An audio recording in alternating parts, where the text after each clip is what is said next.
So, Apple is about to do something they haven't done since the iPhone X, and honestly, it's kind of terrifying how good it looks. This is everything we know about the iPhone 18 Pro, and I need to tell you about one camera feature specifically.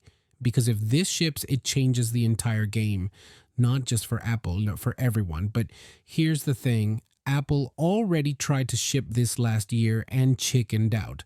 So stick around because I'll explain exactly why they pulled it, whether it's actually happening this time, and the one detail that nobody is talking about that might determine whether you should buy this phone or skip it entirely.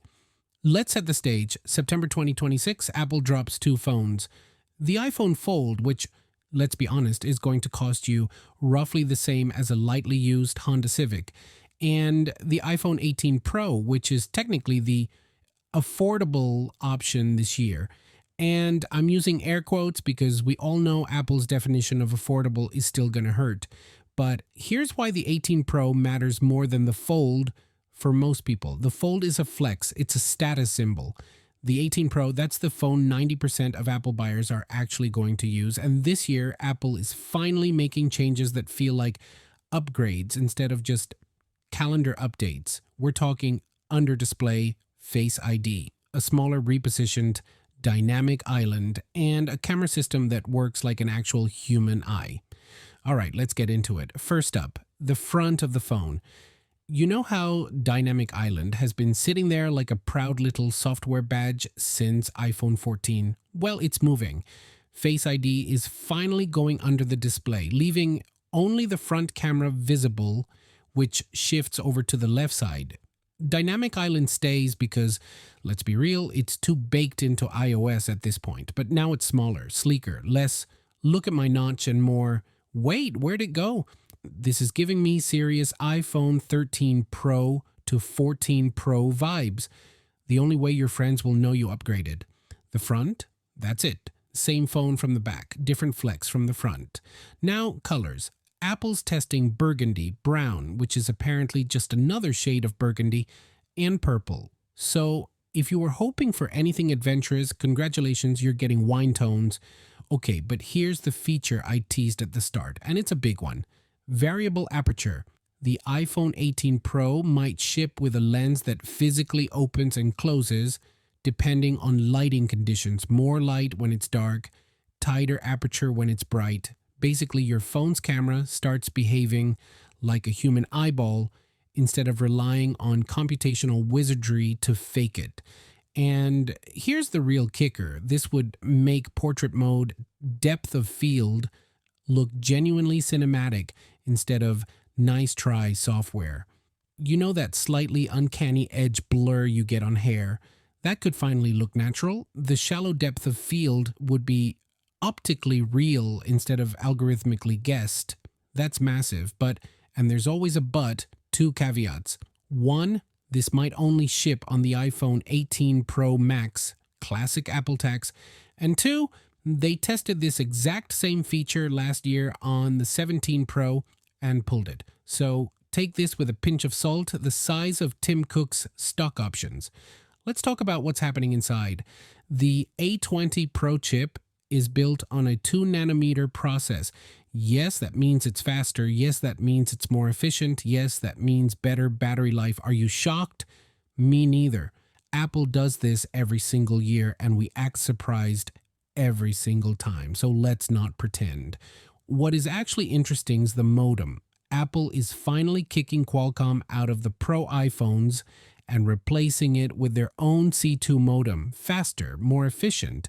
And most importantly, Apple doesn't have to write Qualcomm a check anymore. Let's not pretend this is about performance. This is about margins and honestly, respect.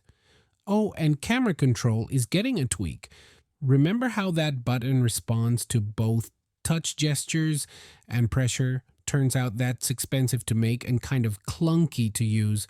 So Apple's removing the capacitive part and keeping only the pressure sensing. Cheaper to manufacture, cheaper to repair. You probably won't even notice. Here's where things get genuinely exciting, and I'm not being hyperbolic for clicks. Apple is working on 5G via satellite. Not the emergency SOS stuff we got with the iPhone 14, but actual cellular connectivity beamed down from space instead of relying on ground towers that, let's be honest, are held together with duct tape and sheer optimism. This is a long term play. We're not getting full satellite 5G coverage overnight, but the groundwork starts here, and when it's fully implemented, it changes everything. Rural coverage, disaster zones, international travel without roaming nightmares. Apple is essentially building the infrastructure to make traditional carriers look like landline companies. By the time this vision is 100% realized across all Apple devices, Tim Cook will probably be gone, but the seeds get planted with iPhone 18 Pro. Now let's pump the brakes for a second, because not everything is glowing here. The design? It's iPhone 17 Pro in a new outfit.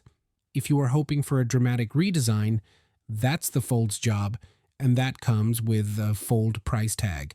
For everyone else, it's the same shape, same feel, new colors, fine, not revolutionary.